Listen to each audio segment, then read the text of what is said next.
morning. Welcome to another edition of the Weekend Wrap Up. I am not your host, David Thomas. I'm Josh Blevins. I'm here with Mr. Bill Anderson. And David Thomas is at an undisclosed location on assignment. And I think he'll be back with us next week. But in the meantime, he better be. So in the meantime, it's Bill and I filling in. And we got a few things to talk about. Wasn't a very busy week, Bill. But before we talk about it, let's hear from our sponsor, Mr. Dennis Young Insurance. We'll be right back. Get the results you want with the personalized service you deserve at Dennis Young Insurance Agency. As a local independent agency, we offer coverage from several different companies, including Erie. So whether it's auto, home, life, personal, or business, we can find the right coverage to meet your unique insurance needs. And with a rate lock advantage, your rates won't go up as long as you do not change drivers, autos, or addresses. Contact us at Dennis Young Insurance Agency, insuring Shelbyville and surrounding areas since 19... We'd like to thank Mr. Dennis Young for sponsoring the show. And Bill, it was kind of a light week. You guys in the county didn't do a whole lot this week. We never do at the end of the month. But next week, you're going to have your hands full. Next week, we're going to have our hands full. But in the past week, the only meeting I went to, which is very unusual, one meeting this week, was the Tuesday evening City Council study session.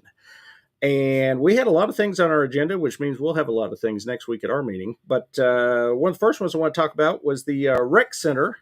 They're talking about removing, we currently have a $3 pass option where you can walk in if you want to swim in the pool, if you want to go in the gym, if you want to use just a section of the rec center, you can pay $3 and go in and use part of the facility right now. And they've decided to do away with that, or they're hoping to have the council do away with that and just go to a flat $5 daily fee. So my questions during the meeting to our rec center director was just, that's a big jump if your finances are tight, basically. So, let me ask you a question. If you don't mind, you might not have the answer, but I'm going to catch you off guard. Go right ahead. How much money does that rec center lose per year? I do not know a dollar amount, but I wish somebody would ask that question. It was mentioned because they talked about this fact that obviously this would raise revenue a little bit, but somebody said, hey, the airport is self-sufficient. And the rec director was real quick to say, oh, no, we're never getting there. We're only generating, I want to say, and I hate to throw out a number, but you could go back more speed. I want to say he said like 15% of his costs is covered by his revenue. So it's nowhere near even a break even. So it is a service that the city provides to the residents, just like trash as a service, right, just like police, just like fire. It's not Planet Fitness. It's not a for-profit. I was always wondered why the YMCA or somebody didn't take that. Because you know me, I'm an anti-government guy. Anyway. Right, yeah. Yeah, all we've got in town, well, we got the Planet Fitness. We've got a higher-end fitness place over across from Walmart there. What is it, MG or something, fitness? And I think we've got a CrossFit gym or two. Right. So it's one of those things. I mean, the city has decided to get into the parks and recreation business. The county does not. County doesn't have any kind of parks and rec services. So this is for everybody. The $3 goes to $5. Nobody gets to go for free. Nobody goes to the rec. Everybody's paying. Yeah, you're paying unless you have a membership. These are for people that don't have a membership. How much is a membership for the year? You know. I do. The standard is $225 a year, and there's different rates. If you're a senior, you get a discount. If you're a family, there's family rates. So you're way better off getting the membership. Yes. But if you don't have a lot of money, if you're living in Shelbyville housing or something, $225 is a big chunk up front. So this is a way that local kids can come and swim in the pool for $3 right now, and they're not going to have to pay $5. Okay. So, I mean, 3 or 5. I mean, in today's inflation, I mean, $5 isn't a whole lot. They won't even get you a Happy Meal at McDonald's anymore, I don't think. But it's just the thought of we don't want to be where we're turning away kids because they can't afford it. Because, like you said, this isn't a money making operation. The majority of this is covered by tax dollars already. This is a service to. We'd rather kids are in the rec center swimming than sitting at home on their Xbox. Sure. So we'll see. I think it'll pass, but I just think the other thing that our rec center director mentioned to me is he's looking at a way to maybe do a monthly draft on those memberships, because currently you do have to pay that all up front. There's no other option. You've got to pay it up front. So if that was on a monthly draft thing, like you could do at Planet Fitness or something, it might be a little easier for people to afford that otherwise might not be able to get in. So another thing on the agenda was the Riverview District Phase 2. If you've been back by the fly, Phase 1's going on right now. They're burying the utilities. They're expanding the parking lot. One of the items on Phase 2 that I brought up and was mentioned is they gave us this nice little drawing of what the square and everything would look like after phase 2. And I said, wait a second, Depot Street is not one way right now. And sure enough, it had they had drawn Depot Street as a one way heading into the square. And I mentioned that to a couple of people, you included. You said, I think they've tried that before and it didn't go over so well. We've been here and done it. Yeah. So what do you remember any of the what happened? Did it last very long? People didn't like it. I don't think the business owners at the square liked it. Yeah. And I don't. And people don't like change, period. Right. But we have tried this before, and there was a reason we went back. Yeah. And I don't see how you're going to create that much more parking by going one way, really. It on the drawing by just having one lane, and it was inbound to the square, so that allowed what is currently the left lane and that little bit of side parking. It went with angled parking all the way in, so it added quite a few parking spaces. So what does that do to the width of the road in terms of a bigger vehicle? I think you're still okay. I don't like that road already. I go to Shovel Pizza there every Friday, and between the people parallel parked on both sides, it's kind of tight there as it is. So, right. Yeah, I don't. But if you could get away from, you're saying you could go parallel rather than the way we're parking currently, right? Well, we're currently parallel parking. You would go to angled parking, which gets you more versus the other. Yeah, more spaces. I could see that one. Yeah, so I think first they should talk to the business owners on that street. Would be the first step. Yeah, and if they were in agreement, I don't think it's a bad idea to try it. So. But if you've got everybody that has business on that street and they're against it, I don't think you just go and do things, I think just because you need to get their opinion for sure. Yeah. One thing that was on the drawing that I like, and it was mentioned at the meeting, they're going to add another one of those little traffic island things at the corner in front of City Hall and the courthouse annex right now. Because if you see traffic comes across there and goes flying down, down towards, North Cannon there. Mm-hmm. And they don't have a stop sign there right now, and nobody goes 15 miles an hour in that little stretch. Right. So, and I've nearly been hit there a couple of times. So they would put a little triangle there, like they have on two of the other corners. They'd have a stop sign, and then hopefully it would reduce the possibility of traffic accidents there. So, next up, we had a possibility of extending. We currently have a contract that has just expired with Retail Strategies for $25,000 a year. And what they do is they do demographic studies, different studies, and try to bring new businesses into town. So, and we've gotten quite a bit of new businesses. A lot of them seem to be coffee shops. I don't know if these people have good coffee shop connections or whatever. But the discussion was had that we're also currently looking at, does the city want to get back into the Shelbyville-Bedford partnership at $100,000 a year? So if we're paying them $100,000 a year, it wouldn't make any sense to also pay Retail Strategies $25,000 a year to do what is supposed to be some of the same work. So is the partnership the Chamber of Commerce? Is it all the same? What is it? You tell me. That's a good question. It is. The partnership is supposed to be doing some kind of recruitment of businesses. They're supposed to be doing workforce development, which is, your training and stuff. And then they are also they oversee the Chamber of Commerce. So the Chamber of Commerce is doing Chamber of Commerce things. Chamber of Commerce has actually stepped up what they've been doing the last couple months. I've see them doing a lot of events right now, but that has been the question the council's looking at is what they're doing worth $100,000 a year of taxpayer money or not? So. And I know the county continues to give them that $100,000. And I voted against it. Voted against the budget with the county. Part of the reason last year was giving them $100,000 a year. Have you seen their books? I have not seen their books. Did you see their books? No, I hadn't seen them since 2020, 21, somewhere in there. It's been 3 or 4 years. So how do you get money from a government entity and we don't see your books? We're currently at the city council side. We're waiting. They're supposed to give us a presentation before we vote whether or not. And I think part of that will be, I would assume we're going to ask for the books. I'll be asking. I thought that part of the thing was the industrial park that is now kind of over with. So that part's gone. Yeah, we don't have an industrial park of it at this point. So, yeah. And $100,000. And I would rather see private business doing this versus government entities doing it myself. Definitely on the Chamber of Commerce side. Yeah, I think they should be basically self-sufficient. I wouldn't mind paying a membership to them, to be a member of the chamber, but to actually support them so much financially that you're almost paying their payroll, that seems a bit much. So, So I don't know. Either way, I think what's going to end up happening at the city side, that Retail Strategies contract, we're just going to let it sit for a while until some kind of decision is made, because we don't want to double pay for two different people to do the exact same work. So, Another item of discussion, retirement plan. The city currently has people that are grandfathered into an old retirement plan, like a traditional pension plan. That went away a number of years ago. Current employees are on a 401k. So the only thing we're actually voting on is we're just updating the document with the old retirement plan. But as part of that meeting, I asked the question. I've got a lot of friends now working first responders in the city that I've met over the last couple of years. And they would like us to be on this TCRS plan, which is the state's retirement plan that a lot of cities, counties, municipalities, I think Bedford County is on as well. Yeah. TCRS. Yeah. So there was some discussion in the meeting of pros and cons. I don't know enough about it, to make an informed decision on it yet. But it seems like they're going to bring that back up later in March at a bigger meeting that we're going to have, because I think, again, it might help us with our recruitment of police officers, firefighters, if we're on that plan. Right.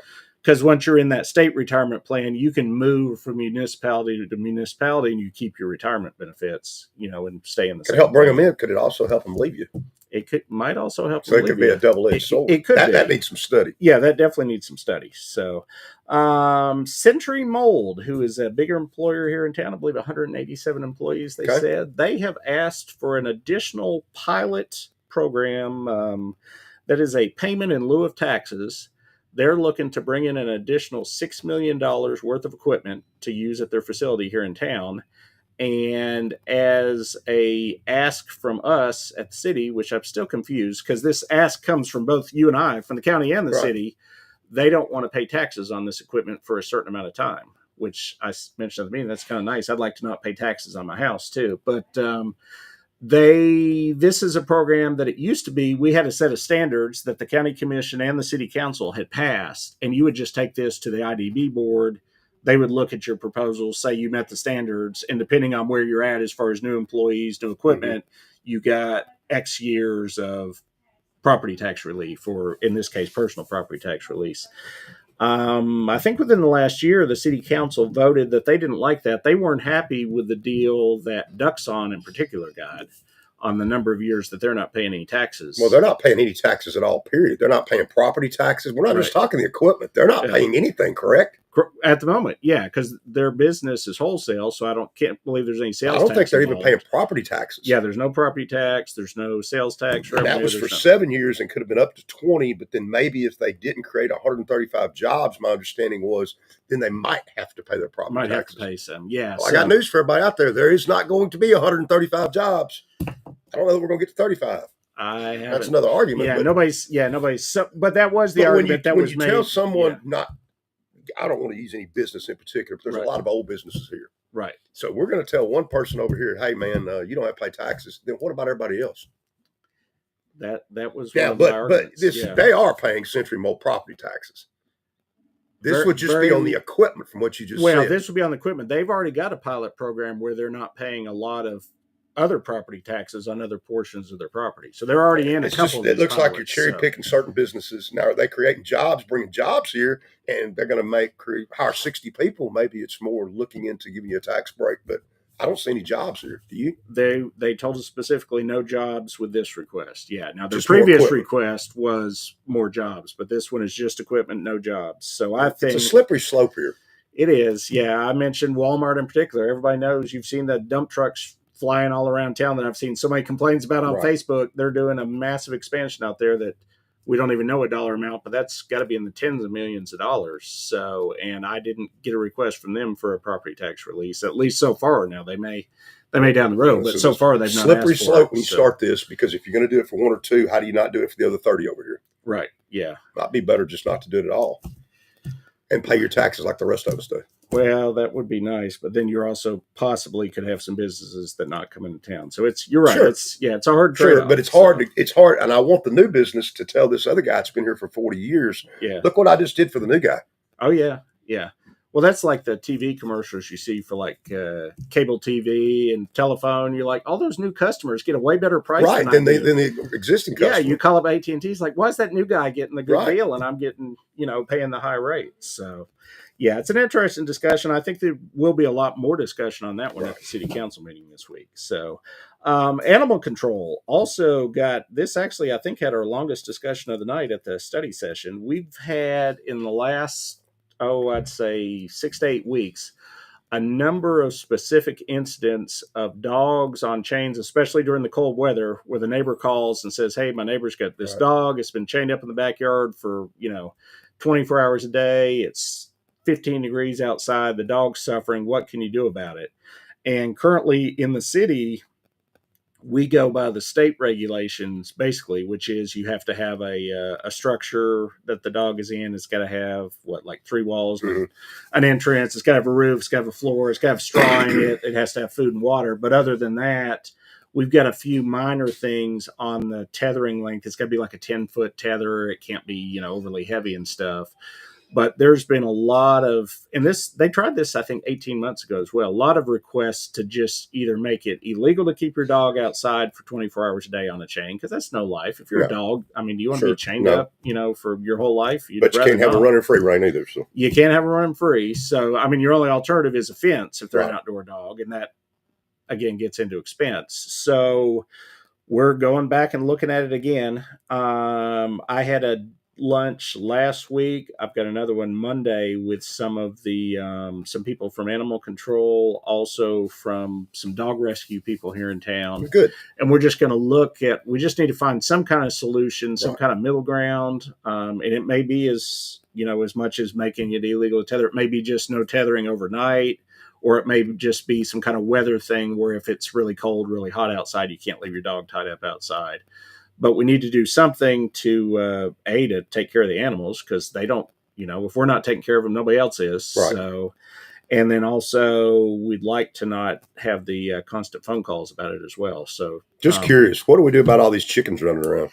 Chickens and roosters is a whole other thing. There's certain subdivisions I can drive around and tell you they're just walking around free reigning. We passed a chicken and rooster ordinance. It is currently illegal to have a rooster in Shelbyville city limits. However, the highest level of penalty you get for that is that $50 municipal fine, because it's just a municipal code violation. Animal control can't go pick up a bunch of chickens where they don't put them. Yeah, we have no capacity to impound chickens, so all they can do is write a citation, and then that goes to city court, and then they have trouble collecting those citations. So that's been the problem. The city attorney actually has done some looking into it. The problem with the roosters gets into, say we build a facility, which we don't really want to build a chicken coop facility. But if we had a facility, that it's like any other piece of property. They've got due process rights. So the owner can drag that thing out to where you've got to go to court. You got to appear in front of a judge. You might have to hold a rooster for 30, 60 days before you can get a court order to do something with a rooster. So that's a lot of expense on the city. So in the meantime, they're going to keep writing fines, I guess. So, but it will be up for discussion again. I think at next month, we're probably going to do a special study session just on this again, which they tried a couple of years ago and didn't get very far, but we're going to try it again. So gotcha. It's one of those problems that's not going away, and it's not getting any better. We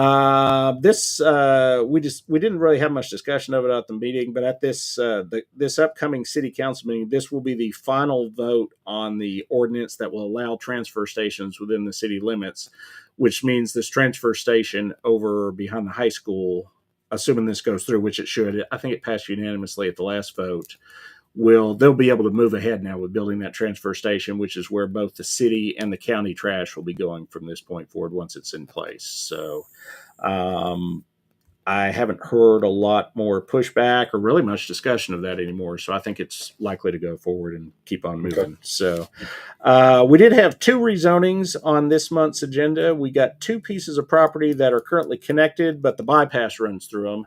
And they're talking about putting an apartment complex and then a commercial 4 acres on the bypass. So you and I talked about this before we started rolling here. Yeah. What's the point of the word bypass? What's a bypass if you start building stuff on it? Bypass traffic. Yeah. The design is to bypass traffic. And if you start building it up, you're not bypassing traffic anymore. Right. And honestly, we've already kind of put a school right there near this bypass on top of it. We've got all the global home housing. And now we're going to put more apartments, then it's going to be congested. It's not a bypass anymore. At least that end of the bypass, it seems like, is going to start getting built up. There was a other meeting this week with I think TDOT was involved, but we've got a corridor access plan that's about to be voted on by both the city and the county. And the only point of disagreement this was looking at 231, 41A, and then the bypass.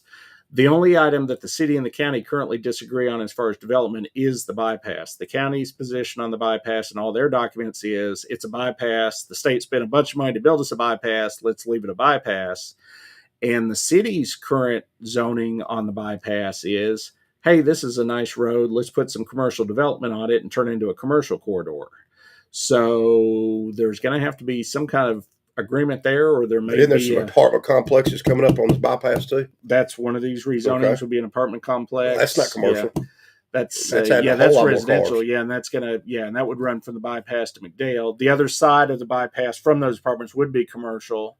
You've got a self-storage facility being built right now just past Fairfield Pike. That accesses right onto the bypass. So there's definitely going to be some development on that end of the bypass, which is going to lower the usefulness of it as a bypass at that point. So, and then I think you've still got, which always bothers me, Fairfield Pike is probably the most dangerous road in Shelbyville and Bedford County. There's more people killed on that road than probably anywhere here.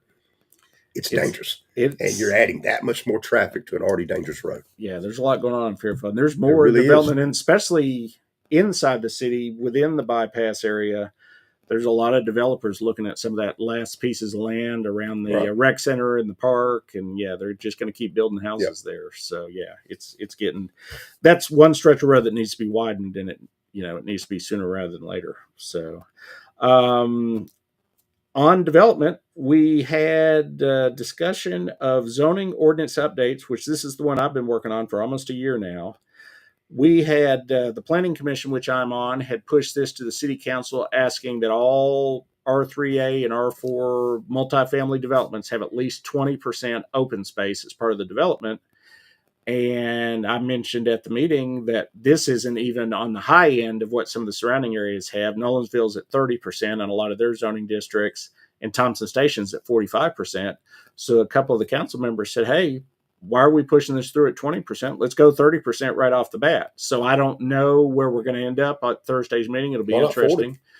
That was mentioned as well. So we'll see Thursday night. It will be up to the council for somebody to make a motion to either, hold it at the 20 that's in the ordinance, but the motion could be made from the floor. I make a motion to pass it, amend it at 30%, and that could be what passes. As a county person, got a strange question for you. Yeah. Why not just go R1? Let's not have R2, R3, R4. Let's just do R1 from where we're at right now.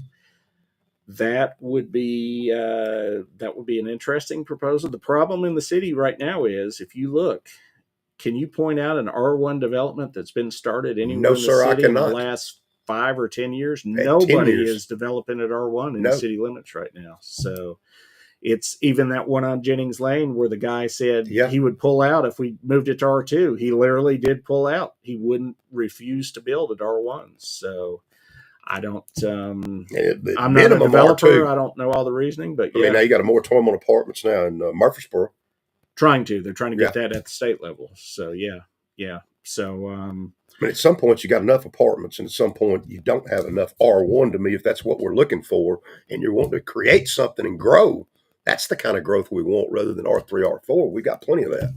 We do have a lot, actually. I was looking, and it becomes rental property so fast. It goes from being all of a sudden I can't sell it. Next thing you know, it's rental property. A lot of it's rental. And I'm not a realtor, and I don't play one on TV, but I was looking at listings in town this week, and the number of townhomes that we currently have for sale inside the city limits of Shelbyville, and I mean all scattered around town, it's a very high number. I don't know what our normal sales rate or turnover is, but I think it's got to be months and months of inventory right now in townhomes, just in townhomes. Wouldn't you hate to have bought one, though, and have two renters on each side of you? Just saying that if you bought one thinking one thing, and then you look over here, you got a renter and a renter here. Well, that's what I'm told has been happening. And if you look at, there's a new development, and you've probably seen, if you go down Madison Street on the right, before you get to the War Trace Pike intersection, not the one that's closer, but a little further back, it's all white buildings. They built that up. It said for sale in front of it, but if you go on MLS now, they're listed for rent, every one of them. Yeah. So I don't know if they went ahead and made the decision there's so many for sale that we can't sell them, but they're listed, I think, $1,950 a month for 3 or 4 bedroom townhomes, and just a whole row of them. And I've not seen anybody move into them yet. I haven't been down there in a week or two, but last I was by, they were all sitting there empty. So, and we've got a bunch of them sitting empty for sale. So, and they're continuing to build them. Mm-hmm. So at some point, the market will take care of that. They'll keep building them and nobody will buy them and they won't make any money and they'll have to change their mind maybe. Or lower their rent or figure out a way to get the government to pay part of the rent, which I think with the new administration is going to make that harder because Trump's not going to give the federal money that was given before. Sure. So that's changed that rent avenue of assisted living or however you want to look at it. So I don't think that's available. So it looks to me like some folks are really going to take a bath on this. And I wouldn't necessarily, if I had stuff sitting here that wasn't sold or rented, why do you want to build more of them? There must be a game here I don't understand. There must be because they keep building them. There's construction. You don't have to drive anywhere in town. They're building them everywhere. So last thing that was on our agenda, just a minor point, but I guess we had enough winter that we ran out of salt. So we got to buy another $20,000 worth of salt. I think that will be easily passed at the upcoming meeting. And then last thing. Let me just mention this to the City Works folks. Last year we had the bad snow a year ago. Yeah. And the city did not look good. It was not well done and it was bad. Yeah. This year we had some snow and it was so much better. Oh yeah. Roads City, everybody. I thought everybody was so much better than a year before. Winter. Yeah. Now it did help that this year's storm wasn't quite as bad as it last did. It did. But both did do But last year I could come from the county into the city and it actually got worse in the city than it was in the county.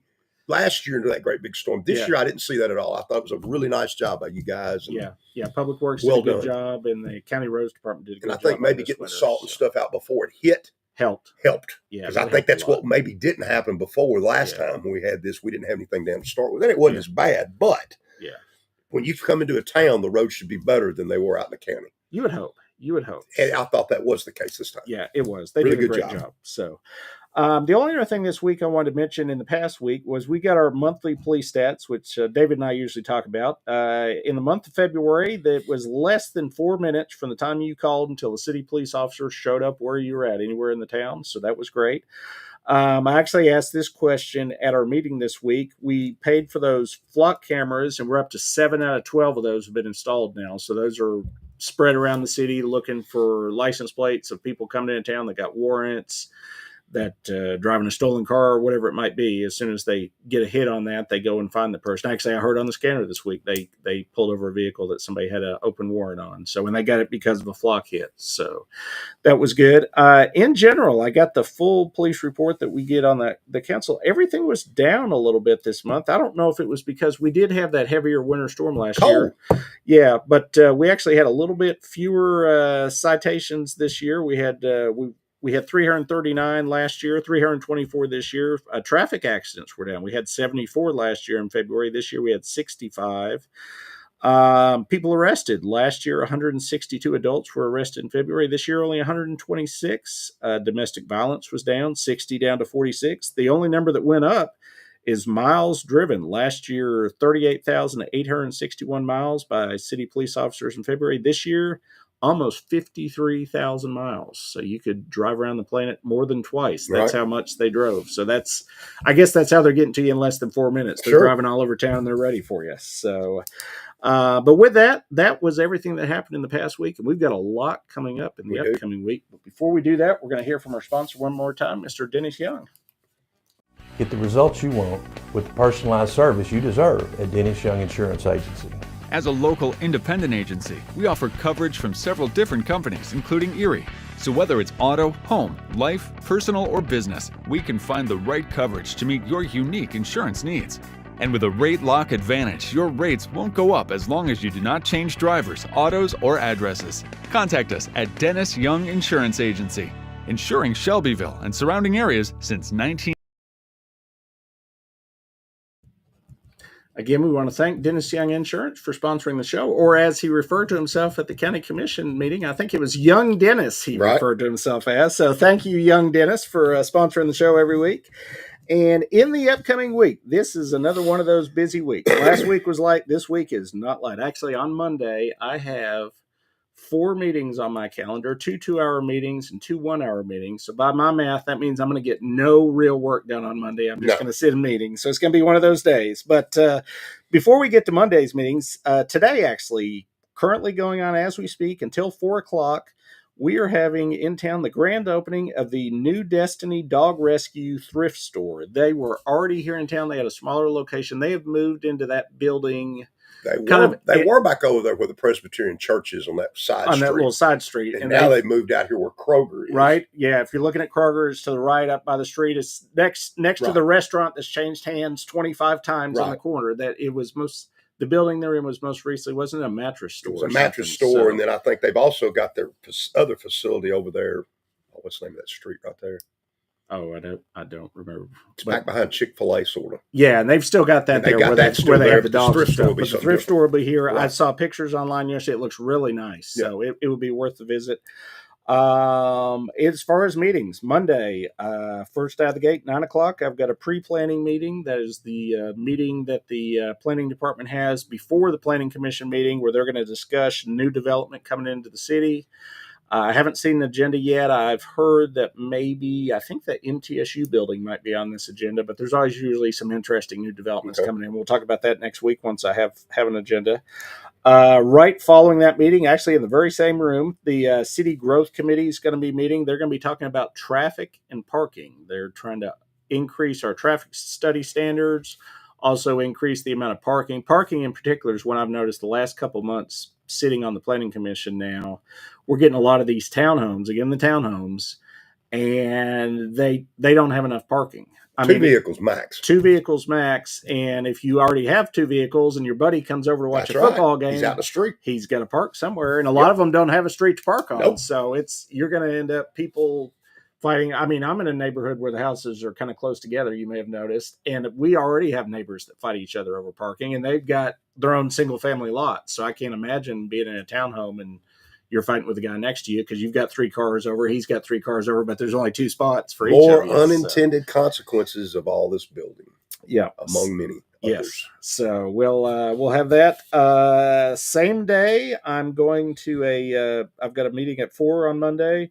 This is actually with the New Destiny Dog Rescue people, some people from Animal Control, a couple, we've got at least one county commissioner coming to that meeting, a couple for the city council. We're just this is another one of those fact-finding meetings. We're just talking out ideas. What can we do as a city, as a county, to help with animal control problems within the county? This was an idea that was brought up to me. I hadn't even thought of it. And if we could not have to vote on things, I could just wave my magic wand. Right.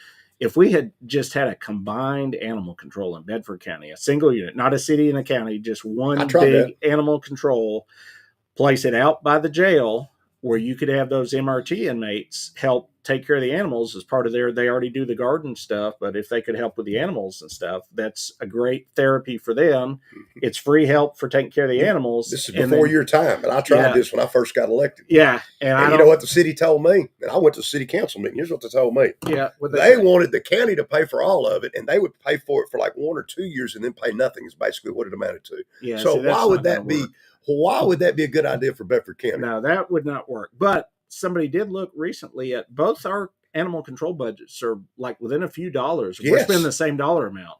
If we would just go as a 50-50 venture, I think, that could have been done years ago. Yeah. The city didn't want to do it at the time, but times have changed. Times have changed. Different people. So I don't know. And that's not what we're actually. Right, I understand. Monday, we're just looking at trying to fix some of the laws to hopefully get some of these dogs out. As you well know, trying to take something basic between the city and county that ought to work. Yeah. That makes simple logical sense. Simple logic to me and you. You're a city councilman. I'm a county commissioner. Yeah. And me and you agree to it. Boy, you get them to try to agree to it and you forget it. Yeah, you get too many people in a room. And I've never understood that. Yeah, a big group or a committee can kill any good idea. I've never understood it because we're all representing the same folks. Yeah. So Monday night, my 4th meeting of the day on Monday. This is not really a city or a county meeting, but it is kind of. This is the Bedford County Republican Party. Every 2 years, they reorganize their executive committee. I currently sit on the executive committee as secretary. I wasn't even voted in there. It was one of those things. I volunteered myself, and I found myself, I got volunteered up the way until suddenly I was the secretary. But there's actually a vote that happens every 2 years. This one seems like it's going to be fairly well attended. This will be at the, is it House of Prayer across from Piggly Wiggly, the church across the street from Piggly Wiggly. You have to get there before 7:00. Doors open at 6:15. If you're not in the building or at least standing in some kind of a line to get into the building at 7:00, They're locking the doors. Not physically, but there will be somebody at the door. She can't get in. And then they're going to hold a vote on who holds those positions of chairman of the Republican Party, vice chairman, secretary, treasurer. That sounds fun. So yeah, it'll be an interesting meeting. All on the city side of things, the city's actually nonpartisan. There's no Republican or Democrat on the ballot.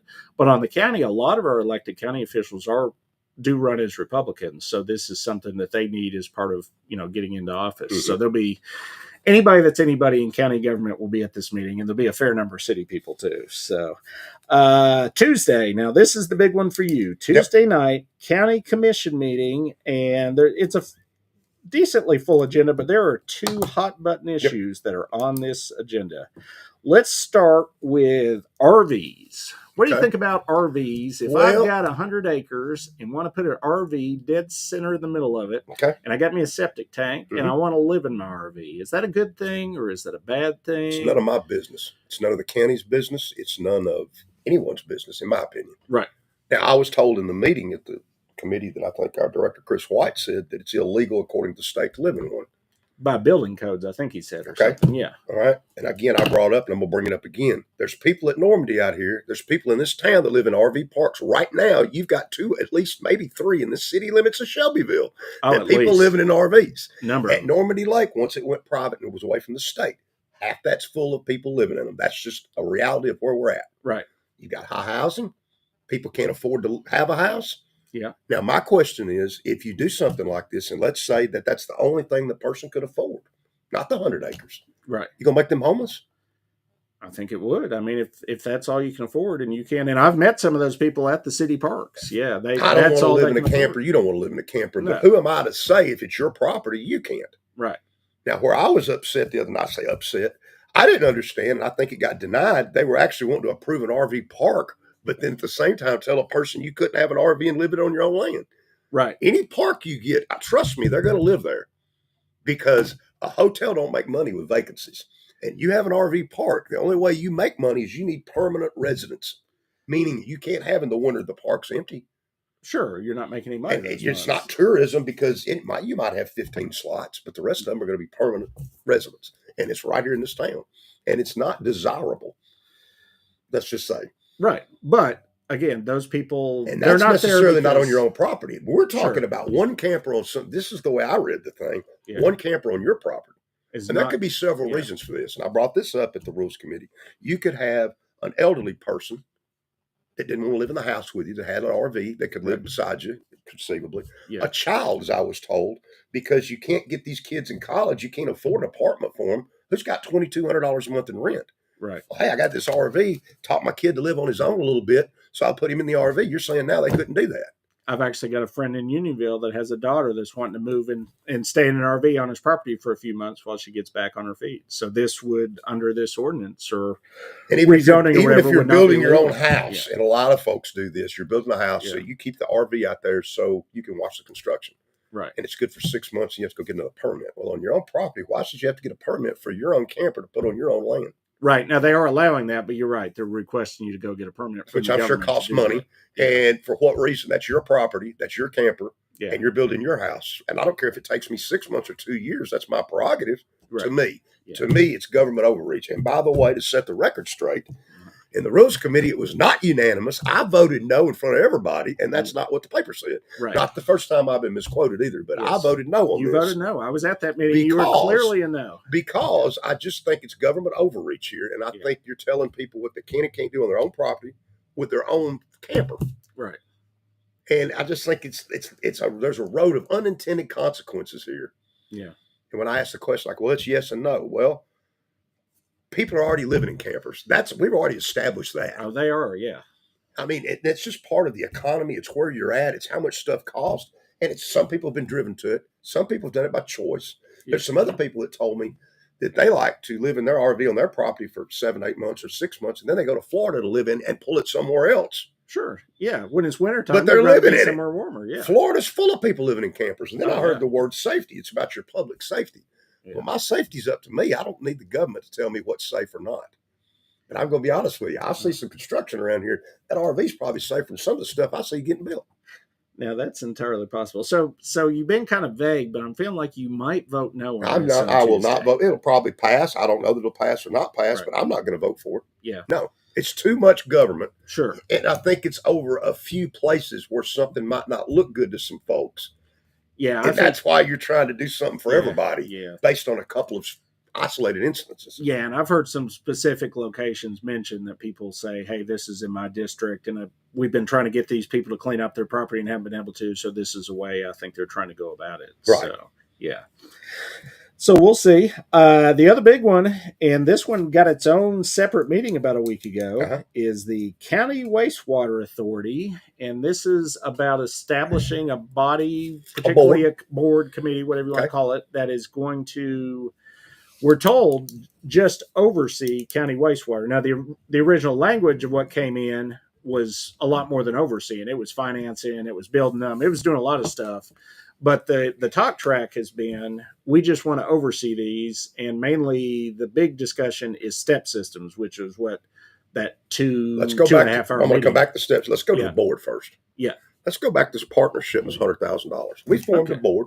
It's called the 231 board. Right. I said this on the commission floor. I'm going to say it on the show. Yeah. We've already formed a board, put some individuals in it. We didn't have any oversight over the board. Right. Guess what happened? I heard the word Project Cardinal. Oh, Josh, it's a secret. I can't tell you about it. Well, we need to know what you're doing. We ask over and over. And then it was said, well, you gave us the authority to do it. We don't have to tell you anything. So I'm just saying there's heartburn from several commissioners, me included, that basically you formed a board, the 231 board, that went out here and did what they wanted to do. Yeah. Lied to us, and said a battery plant. Yeah. It turns out to be a chemical plant that does not make batteries at all. Yeah. And you had no oversight. You had no oversight. Yeah. It appears to me, my fear with this board, obviously, where's the oversight to this board if it's formed?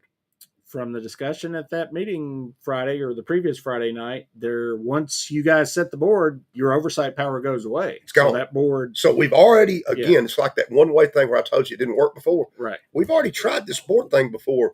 And how'd that work out for us? Is anybody here happy you got a chemical plant out here with 20 jobs and not 150? I haven't heard a lot of people happy. Anybody happy about that? Well, the employees might be. Now, the fear here, I'm telling y'all, is about this one right here, is going to be that you're forming a board to do what? To bring in step systems, it appears. Now, I was told initially when I tried to be for this, it was going to curb growth. Right. No, it's just like throwing gasoline on a fire. Now, this is admitting we're going to not only do step systems, we're going to accelerate it. That's the way this appears to me. It's at least going to give a path for developers to bring step systems into the county. Now, our policy has always been 1 acre and it had to perk. And we don't need to get away from that.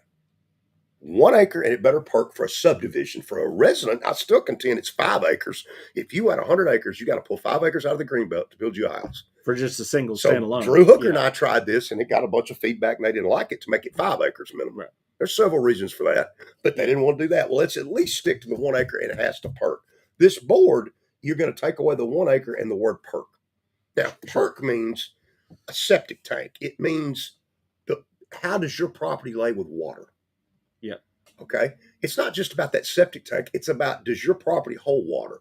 Sure. And does it drain? And does it drain properly? And those type things. It's just not just the septic system. Yeah. When we have a wet year, and it's coming, I don't know when it's coming, but you like that flood we had a few years ago up in Nashville, 20 years ago. Yeah. Those houses on Coney Island Road will be under the Duck River because it was up in the yellow truck. And when you build it up back here, it's going to come around that curve right there. It's still going to do what it did. It's going the other way now. Yeah. However, when you have the flood, a lot of this new construction, you're going to have water damage to these folks that they don't know is coming because the property doesn't hold or drain water correctly. Right. Now, let's go back to the step systems. To me, we don't even need this board. We ought to just pass an ordinance that basically says we're not going to have any step systems in residential areas in this county. Period. You don't have to regulate them if you don't have them. You can't. Yeah. It's like I said about R1, R2, R3. If you just had R1, R2, you don't worry about R3, R4. You don't have it. So it's just not allowed in residential areas. And even if you stick to the 1 acre and it had to perk. The whole point of this is for developers to put houses on land that doesn't perk, that necessarily doesn't need to be built on. And to get more of them into each acre. And to get more of them per acre to make it bigger and better, or whatever they're calling it. Yeah. Are you accounting for where the water's going? So when you take a farm and you put one of these systems in, where's just the flow of the water when it rains really heavy? Where's that water going? Occasionally they'll give you a retention pond or a pond, but start looking at it real close. And that's why we need about a 10-inch rain. You could drive around and really look at it. Yeah. You're creating problems. Right. But the point of a septic tank is all septic, step or it's going to fail eventually. Oh, sure. By nature. Well, and they showed us in that report the other day, already 50% of the step systems in Tennessee had some level of failure. 25% of them were severe failures. Who pays for it? Now, I'm told this board won't pay for it, but I was continue to be worried that if you form a board and then you allow these things and tell them they can do it, that at some point the taxpayer possibly could be on the hook because you said it was okay to do it. Right. And they mentioned the TDEC guy mentioned that they prefer the step system be close enough to some kind of city limit that if it's just a massive failure, they can eventually tie it into real sewer lines. Right. So, but if you're way out in Ross or Wheel or somewhere way out in the county, you're not getting any sewer line anytime in your lifetime. But it's all designed to circumvent the 1 acre and it better perk rule that we've had for years that served us well. 1 acre, it's got a perk. Now that means 1 acre perks, the next 5 may not. Right. The next 10 may not. And I thought Mr. Freeman did a nice job with Shovel Power, stating that in some cases, an acre is not enough. Right. To get your fill lines and depending on how the property lays out. I thought he was excellent. Yeah. Because that's what you're running into too, is that enough line? Well, if you take a farm and 5 acres of it perk, it looks to me like, and I had one of my realtor buddies tell me this too, they could take the other 90, develop it, and put all of it on the 5 acres that perks. Only if you have enough with a step system. What I'm saying, that's where the majority of it's going with a step. Yeah, and that gets into that step discussion of you need to leave enough that's not currently using fill lines as a backup because at some point the initial part's going to fail, and you need to have a rollover. But your septic tank fails. You call David Williams, whoever you want to call, he comes and pumps it. It's not fun. Right. When this fails, there's 300 houses. All 300 of you fail. Yeah, and there's no pump in this. This is just pipes. Well, and then you've got to redo the whole thing, and it's very expensive. Yeah. So if it's on the homeowner, do you tell the homeowner before he buys it, and you did approve this, or you do have these things? Hey, man, do you know that down the road you could be up for thousands of dollars for septic bills? Plus, I'm assuming there's going to be some money included in this too, to where you're paying now for septic system, which you wouldn't with septic. You don't have a bill. With septic, you don't have a bill, but with a step, I'm sure with a step, you're going to have a bill. Yeah, who's going to oversee it? Who's going to run it? Yeah.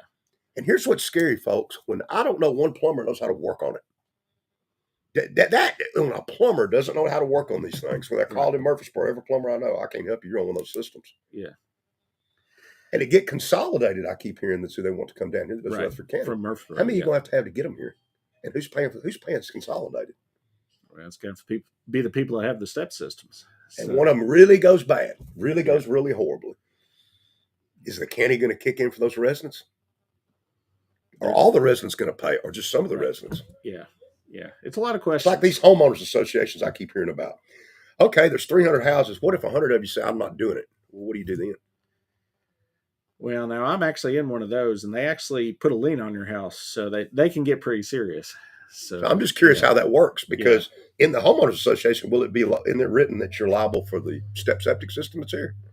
I think it would be if you had a step. Yeah. Yeah. Because we're in our homeowners association, we're liable for all of the stormwater systems. Right. So if a retention pond fails or underwater stormwater, it gets split between all the homeowners. And sometimes these detention ponds actually can make it somewhat worse to another property owner, depending on where that water's going. Yeah.